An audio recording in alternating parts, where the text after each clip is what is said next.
এই যে বন্ধুরা, যা গরম পড়েছে, কি রান্না করব বুঝতেই পারছি না। শুধু এই গরমে আলু, পটল, শুধু এইসব। এই গরমে ওই জন্য শশা খাওয়া ভালো, সেই জন্য শশা এনেছি, মানে আনিয়েছি আর কি, এনে দিয়েছে। আর এই গরমে এইটা খুব ভালো লাগে, ছেলেরাও খায়। খাবি তো? মানে এটা কি বলতো, কি এটা, কি গন্ধরাজ লেবু তো, ভাতের থালায় খালি গন্ধরাজ লেবু চাষ। আর এই যে গরমে শুধু আলু আর আলু। আর এটা খাবি নাকি? আম্মা দিয়ে গেল কাঁঠাল। এই যে আমি বসে বসে আনাজ ছাড়াচ্ছি, পাশের বাড়ি আমি, কাকিমা ভীষণ ভালোবাসে আমাকে, কাকিমা কাঁঠাল দিয়ে গেল, বললো এ নাও খাবে। আর সবাই খায় না, এই বড় ছেলে যদি একটু খায়, ছোটো ছেলে অতটা পছন্দ করে না, আবার খেতেও পারে। যদিও তোর বাবা আম এনেছে, তোর জন্য আম কেটে দেবো।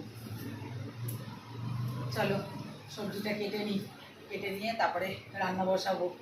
এই গরমে আর ভালো লাগছে না। কালকে বৃষ্টি হলো, অথচ কি বলে, কোনো এই নেই। বাইরে দেখ রোদ্দুরে একদম মানে হয়ে যাচ্ছে। কে বলবে কাল বৃষ্টি হলো? এতে আরও গরম বেড়ে গেল, প্রচণ্ড গরম বেড়ে গেল। এত গরম বেড়ে গেল যে কি বলবো।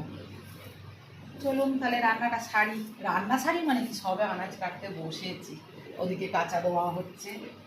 এখনো কী বলে সময় লাগবে একটু, একা হাতে বুঝতেই তো পারছেন।